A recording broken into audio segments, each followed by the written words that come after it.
আসসালামু আলাইকুম। আমি 8 নম্বর ওয়ার্ডের মেম্বার হারুন। আমাদের এলাকায় মাদক শিবির যারা আছে তাদের ক্ষেত্রে আমি সতর্কতার সাথে কথা বলতেছি যে আপনারা সতর্ক হয়ে যান। যদি আপনারা মাদক দ্রব্য সেবন করেন তাহলে আমাদের পরিয়া এলাকার বাইরে যাইয়া করেন, আমাদের কোনো আপত্তি নেই। আমাদের পরিয়া যুব সমাজ নষ্ট হয়ে যাচ্ছে আপনাদের কারণে। আপনারা যদি কি মাদক সেবের মধ্যে আপনারা সতর্ক না হন তাহলে আমরা আইনগত এবং আমাদের এই মতো আমরা আইনগত এবং আমাদের মতো আমরা কি নেব, ব্যবস্থা নেব। এটার জন্য আপনারা সতর্ক হয়ে যান। যদি ভবিষ্যতে এরকম কোনো জায়গায় আমরা দেখতে পাই তাহলে আইন প্রথমে আমরা নেব, তারপরে আইনের কথা আমরা আপনাদেরকে সবাধ্য করবো। কি বলেন আপনারা? আমরা বরিয়াকে কি মাদক মুক্ত করতে চাই না চাই? মুক্ত করতে চাই না চাই না? চাইলে সবাই আমার সাথে একমত কিনা? একমত হলে যখন অভিযান চলবে তখন আমার সাথে থাকতে হবে ইনশাআল্লাহ। আমি বরিয়াকে ইনশাআল্লাহ মাদক দ্রব্য মুক্ত একটি সুন্দর বরিয়া উপহার দিতে চাই ইনশাআল্লাহ। এর সাথে যারা থাকবে আমার সাথে থাকবে। আর যদি এটা করার জন্য যদি টাকা পয়সা লাগাক ওই লাগাক সেটা সব কিছুর মূল্যে আমি আছি, যেখানে যাওয়া পড়ে ওখানে যাব। আপনারা শুধু সবাই আমার সাথে থাকবেন, ঠিক আছে? আপনারা কিছু বলেন এই বিষয়ে? আমাদের অত্র এলাকার মুরব্বী কিছু বলবেন?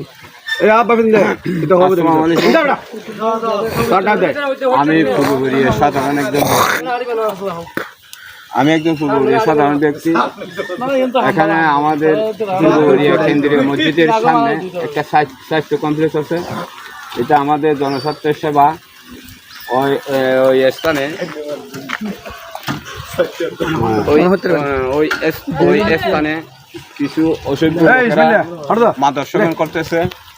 ওরা কিন্তু আমাদের এলাকার ছেলেবেলে হয়তো আমার ছেলে না হয় অন্য কেউ চলে, আমাদের এলাকার চলে। আর আপনারা ওই সমস্ত কাজটা সেরে যান। ওই সমস্ত কাজের জন্য সমাজের দুর্ঘটনা করতেছে, মা বোনের আহার জানে দুর্ঘটনা করতেছে। এই নিয়ে আমাদের প্রধানমন্ত্রীর উদ্বেগ, এই নিয়ে স্বরাষ্ট্রমন্ত্রীর উদ্বেগ। এইটা নিয়ে আমরা সমাজসেবক সবাই একমত হইয়া আপনাদের কাছে অনুরোধ জানাচ্ছি, এই যে স্বাস্থ্য কমপ্লেক্সে আপনারা এই অবৈধ কাজটা করিয়েন না। আসসালামু আলাইকুম। আমাদের প্রফেসর আমাদের সভাপতি বর্তমান কলেজের প্রফেসর এবং আমাদের বর্তমান পূর্ব বরিয়া সরকারি প্রাথমিক বিদ্যালয়ের সদস্য সভাপতিকে আপনাদের মাধ্যমে কিছু বলতে চাচ্ছেন? আসসালামু আলাইকুম। আসলে এলাকার পরিস্থিতি সার্বিক দিক বিবেচনা করে দেখা যাচ্ছে এলাকার আইন শৃঙ্খলা রক্ষার ক্ষেত্রে আমাদেরকে একটু ভূমিকা রাখতে হবে। এলাকার যারা মান্যগণ্য ব্যক্তি আছে, বিশেষ করে তরুণ সমাজ ধ্বংসের পিছনে মাদকাসক্ত দায়ী। এই আমাদের ছুটির দিন থেকে শুরু করে বিভিন্ন সময় অবসর সময় দেখা যাচ্ছে আমাদের স্কুল প্রাঙ্গণ যে সমস্ত আছে এবং আমাদের হাসপাতাল এবং এই এলাকার যে সমস্ত নৈসর্গিক জায়গা আছে ওখানে বসেই মাদকাসক্ত হচ্ছে তরুণ সমাজ। এ থেকে উত্তরণের জন্য আমাদের যা কিছু দরকার আমাদের সকলের দায়িত্ব গ্রহণ করতে হবে। আমাদের স্থানীয় মেম্বার সাহেব এ নিয়ে উদ্বেগ প্রকাশ করেছেন, আমি খুবই আনন্দিত।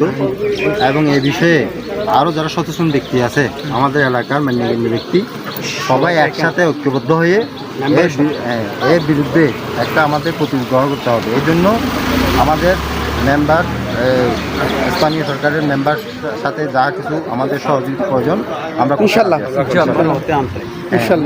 অত্যন্ত আন্তরিকভাবে কাজ করে যাচ্ছে। আমরা ওনার সাথে যা যা করার করণীয় আমরা করার জন্য একত্র করতে। এই বিষয়ে আমাদের অত্র এলাকার ছোটো ভাই এই বিষয়ে কিছু বলবেন? শেখ মোহাম্মদ সাহেব কিছু বলবেন? আসসালামু আলাইকুম। আজকে আমাদের এই স্বাস্থ্য ক্লিনিকে একটা মাদক বিরোধী অভিযান চলছে। তো এখানে আমরা এই এলাকার যুব সমাজ সবাই মিলে অভিযানে গেছি। তারপরে এই মেম্বার নেতৃত্বে আমরা সবাই গেছি এবং এলাকার যুব সমাজ সবাই মিলে আজকে মেম্বার সাথে গেছি, এখানে দেওয়া করছি তার হালিয়েছে। আমরা চাই এই গ্রামে কোনো মাদক হবে না এবং এই ব্যাপারে আমাদের মেম্বার সাহেব খুবই অ্যাক্টিভ, সবসময় মাদক বিরোধী